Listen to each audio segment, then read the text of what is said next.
Hello साथियों, मैं रविंद्र यादव आप सभी का आपके अपने यूट्यूब चैनल आर के स्टडी पॉइंट पर हार्दिक स्वागत करता हूं।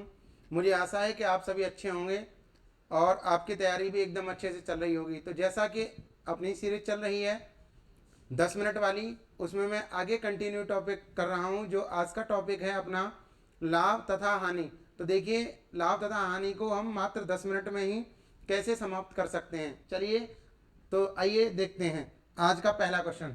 देखिए मैंने हर टाइप के क्वेश्चन ले रखे हैं, जितने भी टाइप बनते हैं। तो देखिए आज का पहला क्वेश्चन क्या है। किसी वस्तु को 600 रुपये में बेचने पर, किसी वस्तु को 600 रुपये में बेचने पर होने वाली हानि 1000 रुपये में बेचने पर होने वाले लाभ के बराबर है। यानी 600 रुपये में 600 रुपये में बेचने पर जितनी हानि हो रही थी, उसी वस्तु को 1000 रुपये में बेचने पर उतना ही लाभ हो रहा है। तो उस वस्तु का क्या ज्ञात करना है, क्रय मूल्य। तो देखिए ऐसे क्वेश्चन को करने के लिए हमेशा जब भी हानि और लाभ आपस में बराबर हो तो क्रय मूल्य निकालना है।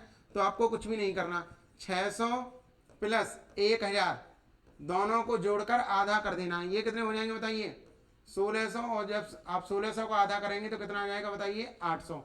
तो इस प्रकार के कभी भी क्वेश्चन होते हैं तो दोनों को जोड़कर मूल्यों को और आधा कर देते हैं, वही आंसर होता है। चलिए अगले क्वेश्चन की तरफ चलते हैं। एक वस्तु को 600 रुपये में बेचने पर 40% की हानि होती है, तो 12% का लाभ कमाने के लिए कितने रुपए में बेचें। तो बताइए 600 रुपये में बेचने पर 40% की हानि हो रही है। इसका मतलब क्या, अगर उसका टोटल होता 100%, तो अगर उसको 40% की हानि होगी तो क्या बताइए उसको 60% मिलेगा या नहीं मिलेगा। कितना मिलेगा बताइए, 60% मिलेगा। और इस 60% की वैल्यू कितनी है, इस 60% की वैल्यू है 600। तो आप ही बताइए क्या 1% की वैल्यू कितनी हो जाएगी, 1% की वैल्यू कितनी हो जाएगी आपकी 10। 1% की वैल्यू कितनी हो जाएगी 10। हमें कितने परसेंट का चाहिए, 12% का लाभ कमाना है। तो 100% पहले से ही था, 12% का अगर आप लाभ कमाएंगे तो कितना हो जाएगा बताइए, कितना हो जाए। 1% की वैल्यू आपकी 6 आ जाएगी, अगर 12% का लाभ कमाएंगे तो 112% हो जाएगा। तो बस आपको 112 में, हाँ 1% की वैल्यू कितनी होगी 10, माफ करें।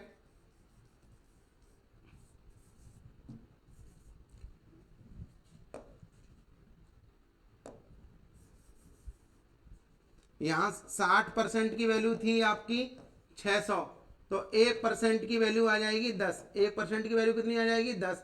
अब हमें चाहिए कितने, 112% की। तो 112 का 10 में अगर आप मल्टीप्लाई करेंगे तो कितना कितना आ जाएगा, 112 का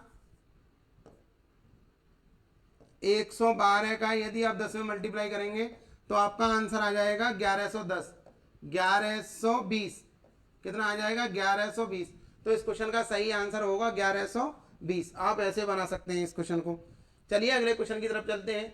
अगले क्वेश्चन में कह रहा है 4 रुपए में 3 की दर से, यानी कोई वस्तु उसने 4 रुपए में 3 की दर से बेची है, और 3 रुपए में 4 की दर से क्या है उसने मतलब बेच दी है। 4 रुपए में 3 की दर से खरीदी थी, 4 रुपए में 3 की दर से खरीदी थी, 3 रुपए में 4 की दर से बेच दी उसने। तो देखिए रुपए कितने हैं बताइए, और यहाँ क्या है वस्तु, यहाँ क्या है बताइए वस्तु। तो रुपए कितने हैं 4, कितनी वस्तु खरीदी थी बताइए 3। यहाँ पर 3 रुपए में कितनी बेच दी बताइए 4। तो जब आप वस्तु समान करेंगे तो 4 का, जब आप वस्तु करेंगे तो यहाँ 4 का मल्टीप्लाई करेंगे, यहाँ 3 का मल्टीप्लाई करेंगे, वस्तु समान करते हैं। तो यहाँ भी आप 4 का मल्टीप्लाई करेंगे, यहाँ आप कितने का मल्टीप्लाई करेंगे 3 का। देखिए ये वस्तु समान हो गई। अब रुपए देखिए पहले कितने आ रहे हैं 16, 16 रुपए में खरीदी थी, बेच कितने में दी उसने, 9 रुपए में बेच दी। तो आप ही बताएं क्या 7 रुपए की हानि हुई या नहीं हुई। कितने रुपए की हानि हुई, 7 रुपए की। क्रय मूल्य कितना था 16, इंटू में क्या कर देंगे बताइए 100। तो ये 4 से काट देंगे, ये 25, 25 सत्ते कितने हो जाएंगे 175/4%। इस क्वेश्चन का सही आंसर होगा 175/4% हानि होगी। तो आप ऐसे फाइंड कर सकते हैं, वस्तु समान करते हैं ऐसे क्वेश्चन में। अब देखिए अगले क्वेश्चन की तरफ चलते हैं। 9 वस्तुओं का क्रय मूल्य, 9 वस्तुओं का क्रय मूल्य। तो 9 का सीपी बराबर है बताइए 12 के एसपी के बराबर है, 12 वस्तुओं के विक्रय मूल्य के बराबर है। आप काट लीजिए, ये आ जाएगा 3, ये आ जाएगा 4, यानी सीपी की वैल्यू कितनी है 4, तो एसपी की वैल्यू कितनी है 3। क्रय मूल्य कितना है, यानी क्रय मूल्य कितना है बताइए 4, और एसपी कितना है बताइए 3। तो 1 रुपए की हानि हुई, 1 रुपए की क्या हुई हानि, 1/4 क्रय मूल्य था, इंटू 100 कर देंगे तो 25% की हानि होगी। कितने परसेंट की हानि होगी बताइए, 25% की हानि होगी। ऐसे इस टाइप के क्वेश्चन को कर सकते हैं। बस जो कहा है कि 9 का सीपी 12 के एसपी के बराबर है। चलिए अगले क्वेश्चन पर चलते हैं। अगला क्वेश्चन क्या है, 33 नींबू बेचने पर 11 नींबू के विक्रय मूल्य के बराबर लाभ होता है। तो देखिए 11 नींबू के विक्रय मूल्य के बराबर, तो विक्रय मूल्य क्या होता है, एसपी के बराबर लाभ होता है। यानी 33 जब उसने बेचे तो 33 ही क्या होंगे, खरीदे होंगे, तो लाभ क्या होता है, लाभ होता है विक्रय मूल्य माइनस क्रय मूल्य। यानी 33 के एसपी में से हम 33 का सीपी घटा दें, 33 का क्या घटा दें, सीपी। अब एसपी को एक तरफ कर लेंगे, सीपी को एक तरफ, तो ये आ जाएगा 33 सीपी जब इधर लाएंगे तो, और ये 33 में से 11 जाएंगे तो ये बचेगा 22 एसपी बचेगा। जब आप काटेंगे तो ये आ जाएगा 2, ये आ जाएगा 3, यानी एसपी की वैल्यू होगी 3 और सीपी की वैल्यू कितनी होगी 2। तो आप ही बताएं 1 रुपए का लाभ होगा, 1 रुपए का लाभ होगा, सीपी कितना बताइए 2, इंटू क्या कर देंगे 100, तो कितना 50% आंसर आ जाएगा। यानी कितने परसेंट लाभ होगा बताइए, 50% लाभ होगा। कितने प्रतिशत लाभ होगा, 50%। ऐसे इस क्वेश्चन को कर सकते हैं। अब देखिए इस क्वेश्चन पर आ जाइए, 40 रुपए में 45 संतरे बेचने पर, 40 रुपए में 45 संतरे बेचने पर 20% की हानि होती है, तो 24 रुपए में कितने संतरे बेचें कि 20% का लाभ होगा। इस क्वेश्चन को आप कमेंट में बताएंगे, क्योंकि मैं एक क्वेश्चन लाभ और हानि का कमेंट में छोड़ रहा हूं आपके बताने के लिए कि आप इस क्वेश्चन का आंसर कितना देंगे। चलिए अगले क्वेश्चन की तरफ चलते हैं। एक वस्तु को 56 रुपए में बेचने पर लाभ प्रतिशत का मान, कितने रुपए में बेचने पर, 56 रुपए में, लाभ प्रतिशत का मान क्रय मूल्य के बराबर है।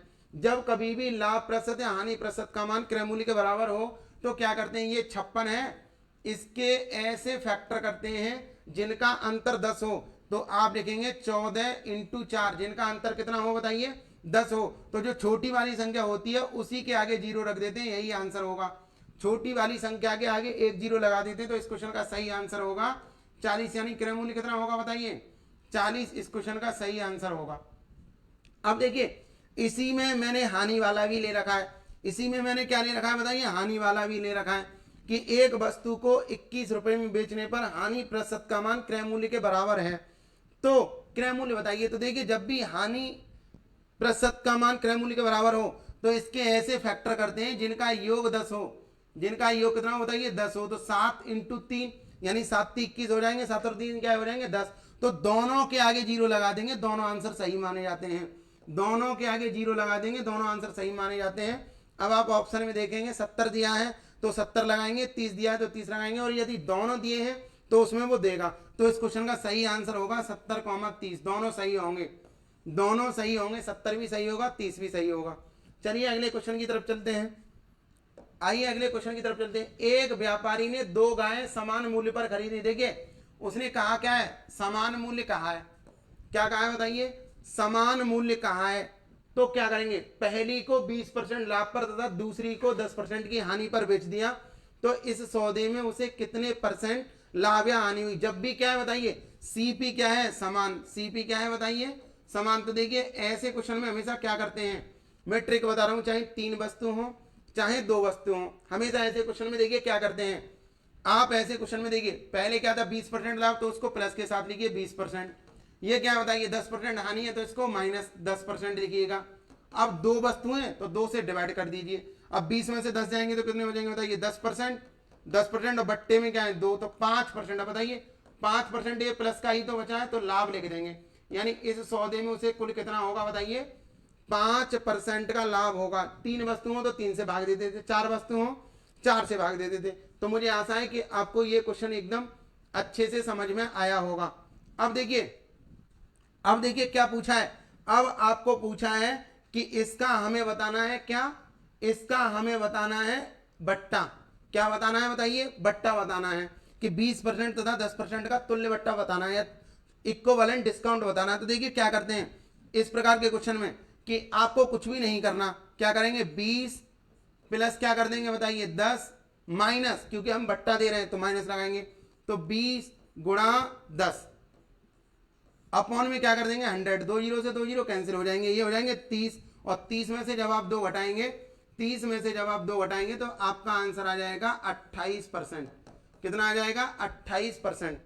तो मुझे आशा है कि ये सभी क्वेश्चन आपको बहुत अच्छे से समझ में आए होंगे और आप इन्हीं क्वेश्चंस का फास्ट रिवीजन कर लीजिए।